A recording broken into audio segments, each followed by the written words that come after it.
Okay, we'll get started with Chapter 5, which is communication skills.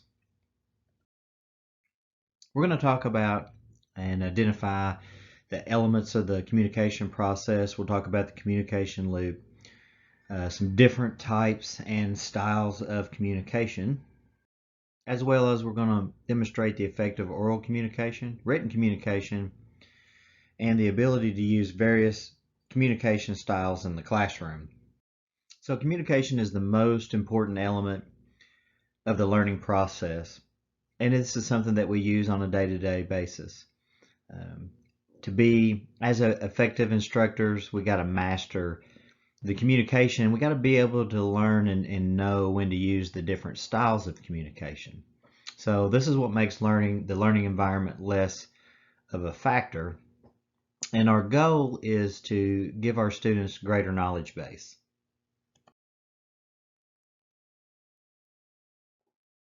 As instructors, it is important to be an effective communicator. It's key to the learning experience, how we convey and how we put forth information. And we want to take the learning process further.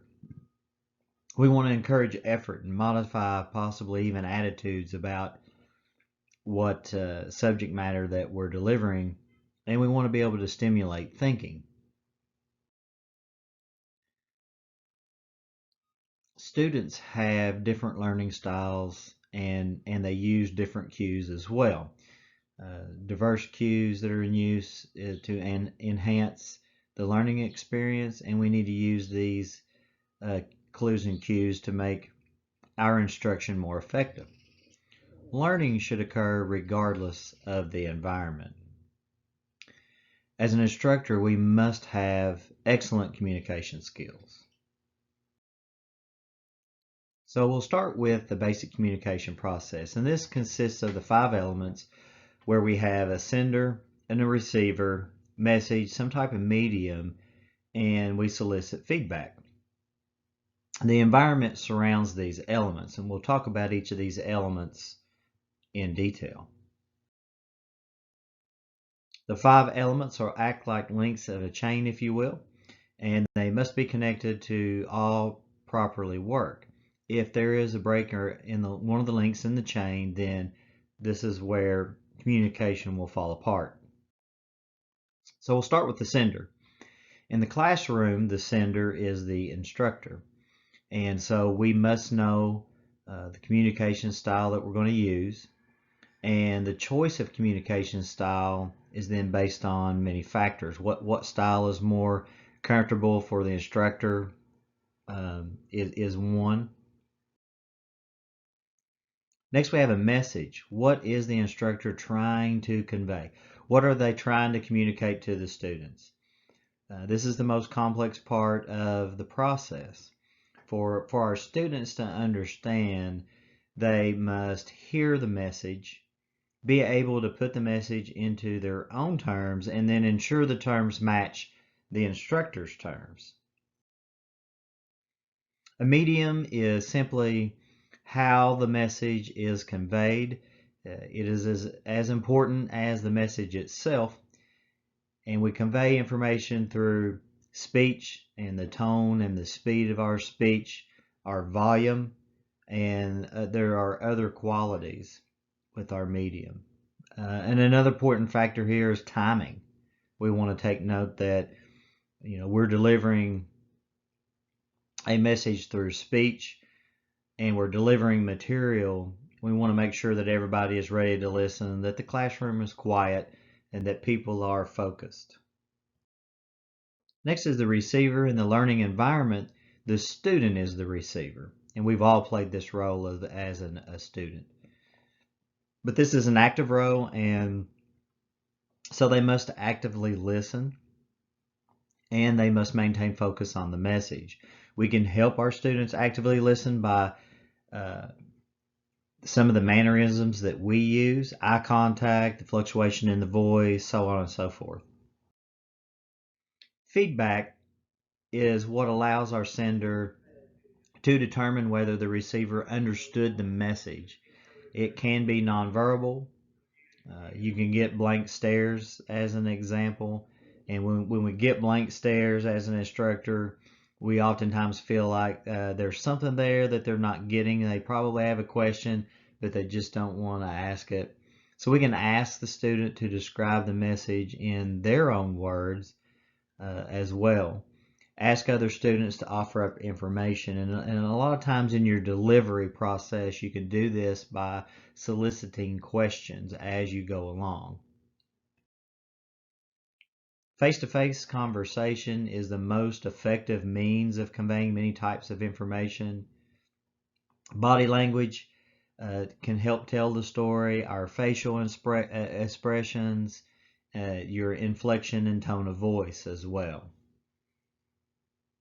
We know that face-to-face in our business is also something that is required for the transfer of command. The learning environment surrounds all links of communication chain, and it can affect the communication process. The physical environment is where communication is actually taking place, and it can inhibit or it can enhance the learning. And how it can inhibit the learning is very noisy, stressful type environments make it a lot harder to process and understand and learn, whereas we can make things as comfortable as we can in a classroom setting, for an example, and have the students focus, and this can actually enhance the learning process. Social environment, the context in which communication happens. The students must want and need the message and be open to receiving that message. We show students why they need the message and avoid being defensive. The environmental factors, the receiver must feel that the needs are being met. It's not too hot, it's not too cold, because this is something that will distract the students and get their mind off of receiving our message. So nonverbal communication equates to about 10% of what you say, and 90% of how you say it is in that communication process. And this will include the tone of voice, the eye movement, and making eye contact with different students as you deliver material. Your posture, standing straight and tall versus slouched, hand gestures that go along with it. Try to keep from putting hands in pockets. A lot of times I will empty out my pockets so I don't jingle change and play with keys and that kind of thing. And then the last thing here is facial expressions.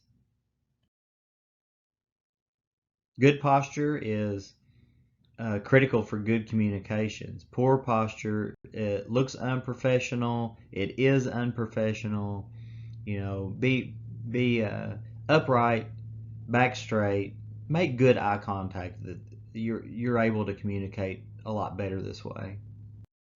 Active listening is the process of hearing and understanding the communication sent, demonstrating listening and understanding of the message. Keep your mouth closed, ears open. Listen to the entire message without interrupting, or the entire question without interrupting. And make eye contact as well. And basically we're letting the individual know that we are listening. Passive listening is listening without reacting to the message.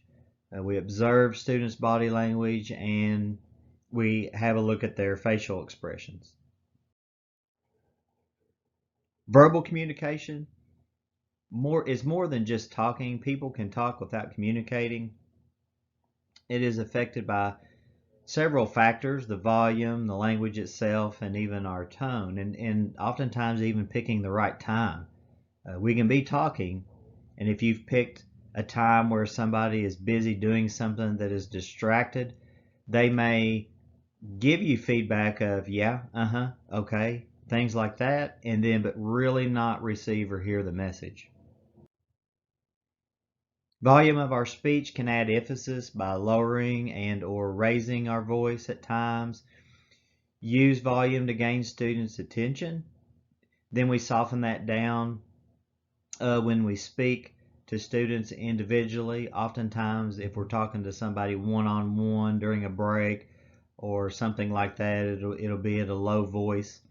Bring the voice to loud crescendo and then make softer for emphasis. Increase the volume to project over ambient noise in the learning environment. This is oftentimes we have to do this when we're outside, when we are within a noisy environment. Sometimes when we have loud students, we have to introduce and project over that noise to get their attention and get everybody quietened down. Oftentimes during skill sessions, we find ourselves either in the outside where there's more ambient noise, or we're within a noisy environment, such as around pumps, trucks that are running, and things like that. Projecting your voice is important. If you're not a really loud speaker or you're in a pretty large auditorium and would be hard to project your voice, some people are loud enough it's not an issue, but others are not quite loud enough. You can use a microphone or a sound system as well. Language and terminology. The fire service has its own unique language, and if you've stayed or been in the business long enough, you'll realize it's kind of unique, like most things are, or most different services are. So we use terms that mean something else to, or may mean something else to the general public. When we use the term plug, we mean a fire hydrant. And in the general public, they may view as a plug as, what are you plugging? You got a cork you plug in a hole with, or what have you. Terms can change from department to department as well, or even from region to region. Use department's terminology when you're discussing equipment, apparatus, or procedures. Some of the terms that may change from region to region is, we know that out west they call a tanker is an aircraft that drops water on wildland fires. And on the eastern seaboard, a tanker typically is what truly is a water tender by correct terminology. However, the slang is used as tanker. Avoid language that does not put you or your department in the best light. The first thing that comes to mind here is foul language, using curse words. You really have to be careful about this. You got to know your audience, and we're human, we slip up, but you really need to try, it's best policy just not to use foul language. Exercise restraint and caution again when you're speaking, and understand who the audience are. Sometimes when we are delivering material, especially in volunteer fire departments that are meeting on meeting nights during the week, their children may be with them sitting in the back of the class. I've had this happen many a times, and you can't be using foul language around that type of audience. Always be on guard with your speech. Instructors are held to a higher standard, and that's something we need to remember. As instructors, we are held to a higher standard. Your tone of voice can express more than just what the words are bringing forward or expressing. The purpose is to express motion. As an instructor, we would use our tone to be positive, to express passion and conviction, set personal feelings aside, and properly express the message. Next is written communication. This documents the fire department's activities. We use written communication in many different ways with the fire department. As an instructor, you're going to use it as well. We want to be able to establish institutional history. It's the foundation of any activity that the fire department wishes to accomplish. And when we're talking about delivering material and instructional material, we want to have an accurate record of that. We want to have an accurate record of the subject matter, the objectives, as well as who was present and for how long they were present.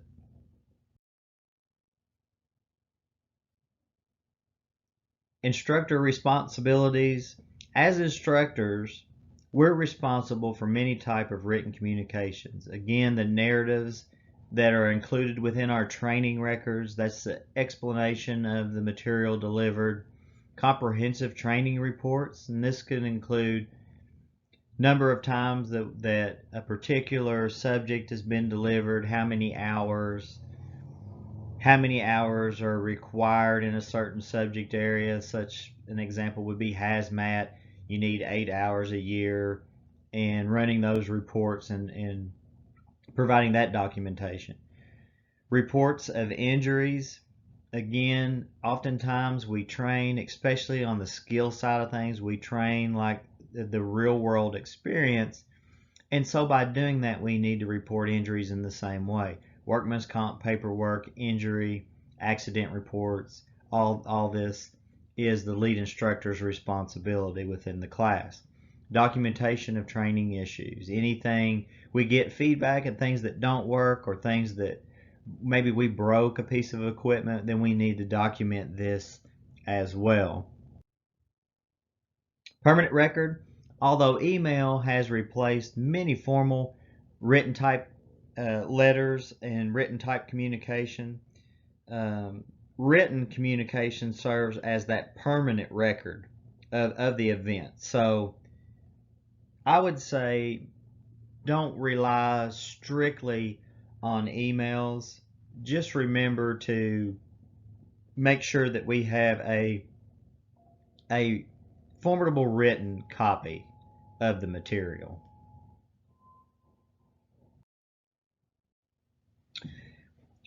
Next is levels of reading. Most newspapers are written at about a 4th grade reading level. The purpose is not to talk down to the readers, but is to ensure the majority of readers can and will understand the information. Firefighters are expected to read, write at least the high school level. Flesch-Kincaid readability index this is used with many word processing programs to evaluate a reading level. The higher this number is, the easier that the reading level is. This computes numbers using the average number of words per sentence and the number of syllables per 100 words. So written communication in the classroom, the instructor must be aware of sentence length, be aware of the complexity of the words, and keep their reading levels in mind when we write material. If we have written exercises, as such as when we do tabletops and written instructions, we need to keep this in mind as we write that out. Formats of writing. Is important to know which format to use within an organization, such as memos. Outside of an organization could be a single letter on a letterhead. The 5 W's of writing that include the who, what, where, when, and why. You've often probably heard that stated. The H for how is to extend the discussion as well. Some rules of thumb with writing. Good, clear, concise writing is critical. Easy to improve writing by following the rules of writing. Practice regularly. Practice your writing 15 minutes a day. Have other instructors review writing as well.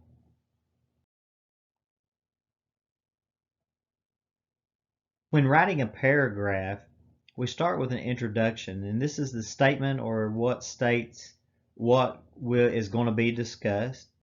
In the main body and the framework of a paragraph is the support material that holds to everything together, and the explanation of everything and your support. And in your conclusion, this is a summary or a review of what was discussed, and it also reinforces that body or that framework.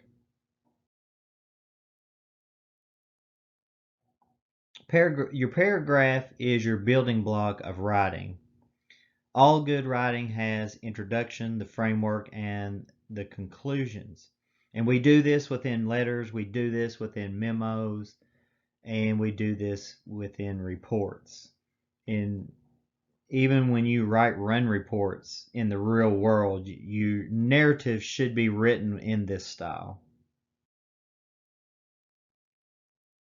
Most instructor writing is a technical type writing. The objective is to convey information, not convey emotion or feelings. It doesn't have to be boring, however, or uninspiring, but the focus should be on the facts that we're writing about. A word of caution: once words are printed, they are difficult to retract. So choose your words carefully, especially when you're drafting an email, which is an electronic form of writing. We would write emails and letters and memos in the same way, using the paragraph format with your introduction, your framework, and your conclusion. Word meaning can change based on the location, perception based on life experience of the reader as well. Know your audience before writing. We would write something different for high school age students as opposed to very experienced and life experienced folks. Informal communications would include internal memos, those emails, instant messaging, which is now text and MMS, and the message is transmitted again via your mobile data terminals. There's chat functions in most of your MTDs now that you can communicate back and forth with one another in a text format. Again, with your emails, be careful. Anytime that you draft an email in anger, don't send it right away. Sit on it. Put it in draft form. Go back to it maybe even 24 hours later. I promise you there'll be a lot of content that you're going to remove, that you're not going to send once you have a cool off period. Informal reports have a short life. They're not archived as a permanent record per se. They're used primarily to record and transmit information that's not going to be needed in the future. Realize that it may be subject to the freedom of information requests as well. And when we go back to text messaging and chat strings for a minute, another thing to remember is context. Oftentimes it is difficult to convey that when you're not looking at somebody to look for those nonverbal clues and cues. So the thing here that we have emojis, emoticons, whatever you want to call them, typing in all caps is raising your voice or yelling as an example. And utilizing these things, we can put context within our written material in the text format. Electronic communications, again, policies regarding the storage and the recall of emails, instant messages, and other related informal communication material. It varies from place to place, and ignorance is not usually going to work as a defense in the court of law. It's best to be very professional, especially if you're using text messages and that type of communication. Again, in emails, don't draft an email in anger. Read it, proofread it. If you're mad, let it sit. Come back to it in a lengthy time and then review it again. I promise you you're going to take things out of it. Formal communications is that official communication or that official fire department document on a letterhead. Official communications are intended for outside the fire department, are usually signed by the fire chief or the designated staff officer that's drafting it. May be prepared by subordinates The fire department maintains a permanent copy of this record. Standard operating procedures, or SOPs, are intended to provide standard and consistent response to emergency incidents, define personnel, supervisory actions, and administrative tasks, and serve as a prime reference source for promotional exams and departmental training. SOPs are a formal, permanent written document published in a standard type format and signed by the leadership, which is the fire chief, widely distributed and in effect permanently or until they have rescinded or been amended. These should be reviewed periodically and approved by the fire chief. General orders are formal documents that address a specific policy, subject, condition, or situation, usually signed by the fire chief as well, and they're in effect for various periods, may announce promotions and personnel transfers, and may be available for reference in all fire stations. Your announcements or communications may include the announcements. Usually these are in the form of information bulletins or memos. Could be newsletters as well, and even today's world websites. Generally, these are used to distribute short-term and non-essential information that is of interest. Legal correspondence, copies of documents or reports may be requested for legal purposes. Training records are legal documents, and they may also be requested for legal purposes. The fire department can be directly involved in the legal action, may be involved in a situation in which they responded or had some involvement with. Let's talk about subpoenas. Basically, a subpoena is a legal order demanding all of the documentation that is on file pertaining to a particular incident or person. Gathering such documents can require extensive time and effort, and oftentimes we should consult with legal counsel as to ensure that we fulfill the subpoena's request legally.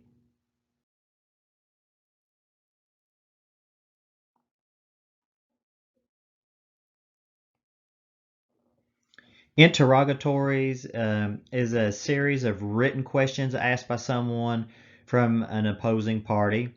Written answers to interrogatories are provided under oath, must produce any associated documents, and may become complex and embarrassing if the original documents are vague, incomplete, false, or even missing. Reports should be accurate and present information in an understandable format. Proofread reports before submitting. The purpose of the report might be to brief a reader, provide a systematic analysis of an issue, for example. Reports may be prepared daily, weekly, monthly, or yearly, or in response to specific occurrences, and even when requested. Reports are presented orally or prepared electronically for computer input. Verbal communication is the most common form of reporting. It is usually face-to-face, can be by telephone and or radio. Effective reporting is clear and concise, transferred using terminology that is appropriate for the receiver. Monthly reports are typically, could include the number of responses for that month, the certain training activities during a certain time period or that month, inspections that were completed or not completed during the month, could be public education events, and even station visits that were conducted during that month. Some of the details may include number of feet of hose that we use, could be ladders deployed, number of training hours that were completed, like we talked about, members who receive certifications or attend certain classes, how many hours that they've attended in the month, training related meeting details, digital pictures of incidents, and people involved as well. Reports that are infrequent may include firefighter injury reports. You'll do them, but you won't do them as often as you do regular reports. Another one that you don't get a lot of is written student complaints. Oftentimes we get complaints from students verbal, and it's things that we can easily fix or alleviate right away. Property damage or liability event reports, they're not frequently produced. Vehicle accidents or equipment damage reports, hopefully this is an infrequent report for you or your department. And new equipment or procedure evaluations.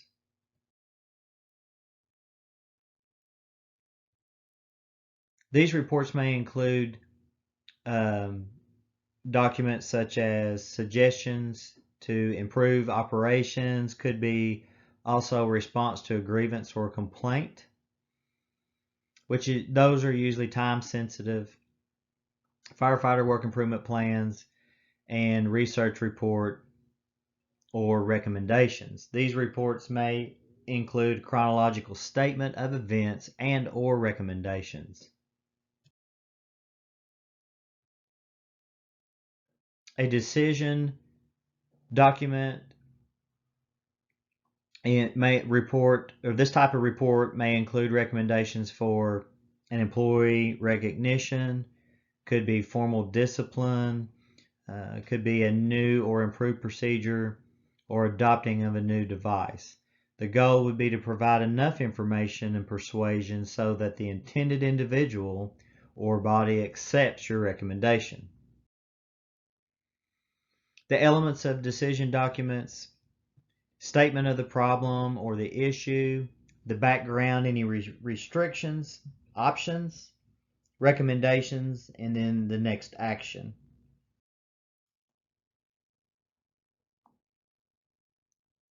Looking at our audience also will help us with our delivery. And so the audience analysis, many types of speeches exist. We talk about persuasive, informative, special speeches. So we need to have a little bit of knowledge about the receiving audience. A persuasive speech, the purpose is to motivate or to inspire. Often politicians their speeches are prepared to motivate and to inspire for their benefit. Informational speeches and lectures determine how to communicate the message, to determine that format and evaluate your audience. And with that, you'll have a little bit of knowledge of how best to deliver.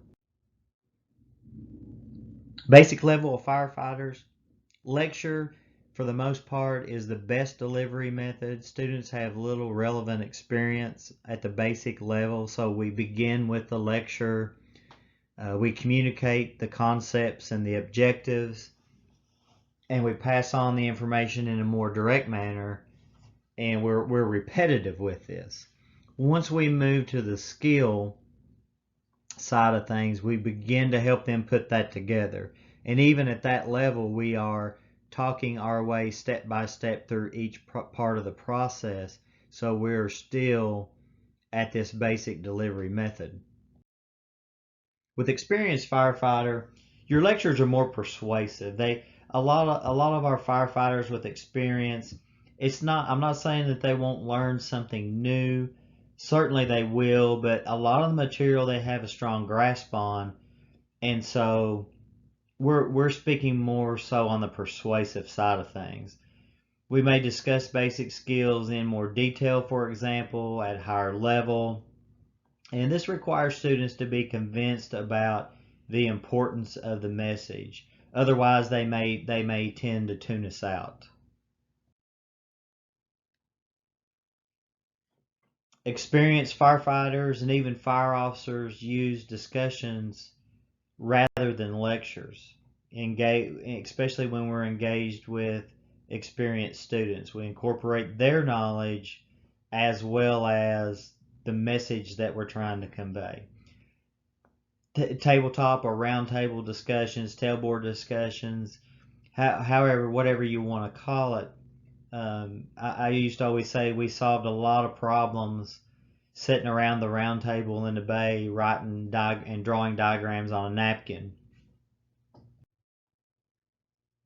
Facilitation, your style of instruction. Examine and re-examine the way things are done. Discuss your experiences and options. Storytelling time with experiences is fine. Just know that there is a fine line of too much. You can really get distracted by telling stories, and experienced instructors will have great stories, but then there's a line where you begin to take away from your delivery. Develop new ideas and ways of doing things. We want to try to keep things exciting and rewarding for the students, as well as exciting and rewarding for the instructors. Role playing often reinforces the learning objectives. This is where you as an instructor take the position of someone who interacts with our students, and we want to anticipate how that they may respond to these interactions. Prepare responses ahead of time. Lead your student towards the learning objective and explain that objective at the end.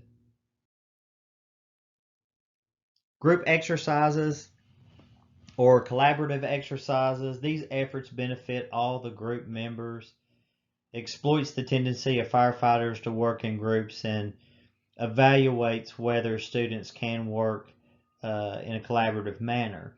One of the things in the fire service that we teach is, and we drive this home, is groups. We do everything in pairs or more, and we certainly should be able to do group exercises quite well. As an instructor, we have to be able to listen to the conversations in the groups, walk around the groups and take this information in, stand or sit with a group and listen. You can kind of squeeze in there and make your part of the group and listen what's going on, see if the group is moving in the right direction, and if not, steer that discussion into that right direction. Solicit outcomes from each group that is involved. You may interject something like, hey, have you considered this? Have you thought about this? Now, what about this? The cone of learning illustrates the importance of the communication skills and how students are able to remember the information. The more active the student is in the learning, the more effective and real the learning is to him or her. From the direct, purposeful experiences to uh, exhibits, educational TV, oftentimes we use video work and recordings. Could be still pictures within our presentations, other visual symbols, and our verbal symbols and cues. As instructors, we have to be able to use different communication styles. And there's several styles during the same presentation that you may use. It's issues of safety will affect the style choice. Highlight important objectives by changing the communication style. Time will also affect the style and the choice. Improving retention, hours of lecture decrease retention. Increase retention by having students speak. Engage our students with questions and answers. Having students do something. We oftentimes break out into skills, then reconvene for another part of a lecture as an example. Increasing activities after lunch breaks. Because when we eat, we tend to get lazy and sleepy. So we've talked about communication. We know that's the most important element of the learning process. Basic communication with the 5 elements of the sender, medium, message, receiver, and feedback. We got to be aware of the message that you are sending to your students, both non-verbally and through our body language. We can send the wrong message and not mean it by using the incorrect body language. Your communication style must be adapted to match the situation. As an instructor, you must be well versed in both active and passive listening. Factors that include language, tone, affect our verbal communication. Written communication we know is needed to document routine, extraordinary fire department activity. It establishes institutional history, and it also serves as the foundation of any activity that the fire department wishes to do. The most common form of reporting is verbal communication, either face-to-face, telephone, or radio. And reports should be accurate and present the necessary information in an understandable format. Most presentations for a fire service instructor involve informative speeches or lectures.